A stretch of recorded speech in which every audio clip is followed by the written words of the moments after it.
Hello, welcome to the last video of the chapter number 1 Pattern in Mathematics Class 6 Ganit Prakash book. Okay, in this video I'm going to discuss the figure it out which are given on page 11 and 12. Okay, 11 at the bottom and it is continued on page number 12. So all the 5 questions we are going to discuss now. Let's quickly start. So question number 1 says that count the number of sides in each shape in the sequence of regular polygons. आपको regular polygon जो table number 3 में आपको दिया हुआ है उसकी आपने हर shape की side count करनी है और साइड काउंट करने के बाद आपने बताना है कि कौन सी नंबर सीक्वेंस बनी. तो if I count the number of sides of a regular polygon the sequence will be 3 4 5 6 7 8 9 10 and so on. ये लिख दिया. अब आगे उसने पूछा what about the number of corners in each shape of the sequence of regular polygon. Corner कितने होंगे. अब रेगुलर पॉलीगन की ये स्पेशलिटी होती है कि जितनी उसके नंबर ऑफ साइड्स उतनी उसकी number of corners because it is equilateral and equi angular. That means अगर उसकी साइड 3 है तो कॉर्नर भी 3 होंगे, अगर साइड 5 है तो कॉर्नर भी 5 होंगे, अगर साइड 8 है तो कॉर्नर भी 8 होंगे. That means we are going to get the same number sequence, that is 3 4 5 and so on, and this is the sequence of counting numbers starting from 3. तो ये लिखो. ओके और उन्होंने ये क्या पूछा था that do you get the same number sequence, so you will write yes we will get the same number sequence, that is 3 4 5 so on, that starting from 3. आगे क्वेश्चन है can you explain why this happens. बता सकते हो कि ऐसा क्यों हुआ. Yes because in a regular polygon the number of corners depends upon the number of sides. Okay तो आपको देखो अब एक ही क्वेश्चन में उसने 4-5 क्वेश्चन पूछे हैं. राइट आपको हर क्वेश्चन का आंसर देना है तभी आपको फुल मार्क्स मिलेंगे, नहीं तो नहीं मिलेंगे. Okay so be very careful when you are doing these kind of questions. Right easy. Next is also like that. Let's see. Count the number of lines in each shape in the sequence of complete graph. अब मैं इस video में नहीं बता रही कि complete graph क्या होते हैं, हम बहुत बार कर चुके हैं. ओके आपको इसमें नंबर ऑफ लाइंस करनी है और आपको कौन सी नंबर सीक्वेंस मिलेगी ये बताना है. And can you explain Y. अब देखो 1 3 6 आप इजीली काउंट कर सकते हो, उसके आगे आपको कंफ्यूजन हो सकती है. तो उसके लिए मैंने आपको ऑलरेडी पिछले वीडियो में समझाया है कि कौन सा अगर n नंबर ऑफ वर्टिसेस हैं तो आपको अगली सीक्वेंस निकालने के लिए क्या फॉर्मूला लगाना है. n+1/2. 6 तक आपको इजीली मिल गया. 6 के लिए 4 वर्टिसेस होते हैं तो n+1/2 में अगर आप n की जगह 4 पुट करोगे तो आपको अगला नंबर मिल जाएगा easily which is 10. Okay learn करने की ज़रूरत नहीं है. लर्न करना है तो फॉर्मूला लर्न करो, ईजी बनाओ अपने काम को, क्रैमिंग मत करो. ओके जितना रट्टा मारते जाओगे उतनी अंडरस्टैंडिंग कम होती जाएगी. और क्वेश्चन पेपर में कुछ भी आ सकता है, ये ज़रूरी नहीं है कि जो बुक में क्वेश्चन है वहीं आएंगे. The concept will be same but the questions can be different. Okay so these are the lines that we will get respectively in the sequence of complete graphs in each shape. अब आगे उसने क्या question पूछा है can you explain why. क्योंकि ये sequence कैसी की सीक्वेंस है उसने पूछा था which number sequence you get, वो आपने बता दिया. और ये किस तरीके की नंबर सीक्वेंस है, ट्रायंगुलर नंबर्स हैं. These are triangular numbers. Okay हम ट्रायंगल बनाने के लिए इसको यूज करते हैं.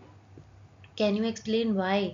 क्योंकि देखो सबसे पहले हमारे पास क्या थे, सबसे पहले हमारे पास आई है 1 3. इन सारे नंबर्स को हम ट्रायंगुलर नंबर के पैटर्न में भी अरेंज कर सकते हैं. दैट मीन्स ये ट्रायंगुलर नंबर बन सकते हैं. Next is how many little squares are there in each shape of the sequence of stacked square. Stacked square की सीक्वेंस में कितने छोटे छोटे स्क्वायर्स हैं ये बताना है आपको. और फिर बताना है कि कौन सी नंबर सीक्वेंस मिलेगी आपको और क्यों मिलेगी. अब अगर आप इसमें काउंट करो नंबर ऑफ स्क्वायर्स तो 1 4 9 ट्रायंगुलर नंबर सीरीज बनती थी, याद है. 1 में 3 ऐड किया 4 बन गया, फिर पहले 3 ऐड करते हैं, फिर 5 फिर 7 फिर 9 फिर 11. ओके और नंबर्स ऐड करते हैं तो हमारे पास नेक्स्ट नंबर ऑफ स्क्वायर्स आते जाते हैं जो स्टैक स्क्वायर में होंगे. Okay so you will get this. और ये किस तरीके की which type of number sequence it is a sequence of perfect square numbers. ये परफेक्ट स्क्वायर नंबर्स हैं. क्यों? क्योंकि हम उतने स्क्वायर ऐड कर रहे हैं कि वो एक स्क्वायर परफेक्ट स्क्वायर बन जाए. ठीक है अगर इफ़ यू रिमेंबर पिछले वीडियो में आई हैव एक्सप्लेन्ड कि अगर आप 1 के बाद एक ही स्क्वायर ऐड करोगे तो वो स्क्वायर बनेगा ही नहीं, वो तो रेक्टेंगल बनेगा. अगर आप एक और करोगे, 2 स्क्वायर्स ऐड करोगे तो भी नहीं बनेगा, आपको 3 ऐड करने पड़ेंगे, तभी जाके आपका नेक्स्ट जो है वो स्क्वायर बनेगा। तो ये तो परफेक्ट स्क्वायर बनाने का तरीका होता है। ओके, सो हम रीजन क्या लिखेंगे, that the number of squares are arranged in a grid like pattern which again becomes a square. Okay, so that is why a square number is obtained every time. Next is how many little triangles are there in each shape of the sequence of stacked triangle. Stacked triangle के हर shape में कितने कितने little triangles हैं, कौन सी आपको number sequence मिलेगी और can you explain why. ठीक है, तो there are 1, 4, 9, 16, 25 so on little triangles respectively in each shape. ठीक है, ये हमने किया था 1, 4, 9, इसमें भी ट्रायंगुलर वो बन रहे थे, हमने पहले 1 ऐड किया, फिर 3 ऐड किया, फिर 5 ऐड किया, ऐसे 7 ऐड किया. ठीक है, तो इसमें भी आपको कैसे की मिल रही है, परफेक्ट स्क्वायर टाइप की सीक्वेंस मिल रही है, क्योंकि जैसे हम पिछले स्टैक्ड स्क्वायर में उतने हम ऐड करते हैं, छोटे छोटे स्क्वायर उतने ऐड करते हैं जब तक एक बड़ा वाला परफेक्ट स्क्वायर ना बन जाए, वैसे ही इसमें भी अगर आप एक ट्रायंगल के बाद सिर्फ एक और ट्रायंगल ऐड करोगे तो 2 ट्रायंगल से आपको ट्रायंगल की शेप नहीं मिलेगी. अगर आपको नेक्स्ट ये शेप बनानी है तो आपको 1 वाले में 3 और ऐड करने पड़ेंगे, तो आपको एक बड़े ट्रायंगल की शेप मिलेगी. सिमिलरली आपको इसके बाद अगर इस पे जाना है तो आप अगर 1 ट्रायंगल ऐड करोगे तो नहीं मिलेगा, आपको 5 और ऐड करने पड़ेंगे, नेक्स्ट में आपको 7 और ऐड करने पड़ेंगे, नेक्स्ट में 9 करने पड़ेंगे और उसके नेक्स्ट में 11 और ऐड करने पड़ेंगे. राइट, क्योंकि हमें एक पैटर्न चाहिए. ठीक है, इसलिए स्टैक्ड ट्रायंगल में और स्टैक्ड स्क्वायर में परफेक्ट स्क्वायर की आती है, क्योंकि हम उतने ऐड करते हैं जिससे हमारे लार्जर ट्रायंगल या लार्जर स्क्वायर की शेप परफेक्ट बने. Right. So the last one is to get from one shape to the next shape in the Cots snowflake sequence, one replaces each line segment with a speed bump. As one does this more and more times, हम quotes Snowflake में क्या करते हैं, हम हर line को speed bump से replace करते हैं. जितना हम इसको आगे आगे करते जाते हैं, फिगर और छोटी छोटी होती जाती है, बहुत ही छोटी छोटी लाइन सेगमेंट्स ऐड होती जाती हैं.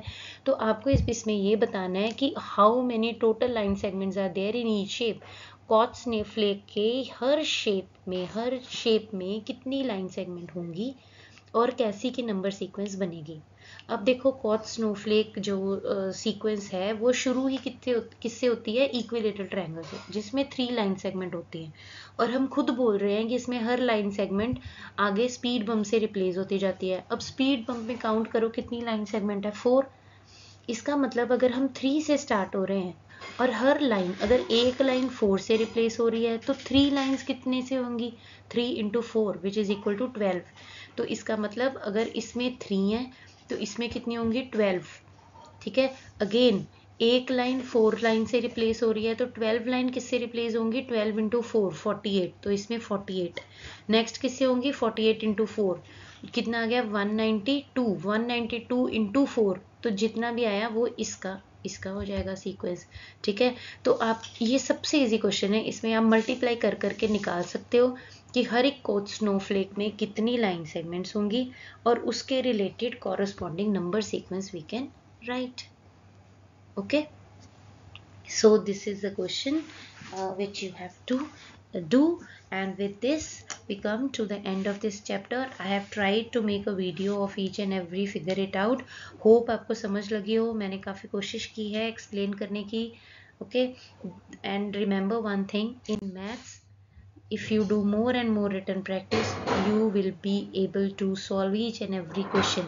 पहली बारी नहीं समझ लगेगा, डोंट वरी, कुछ नहीं होता है, फिर से ट्राई करो, बार बार ट्राई करो. जब आप 3rd 4th टाइम करने शुरू करोगे सेम चीज़ को, you will be easily able to do the work. Okay, so I hope you understood. Happy learning. Bye, take care.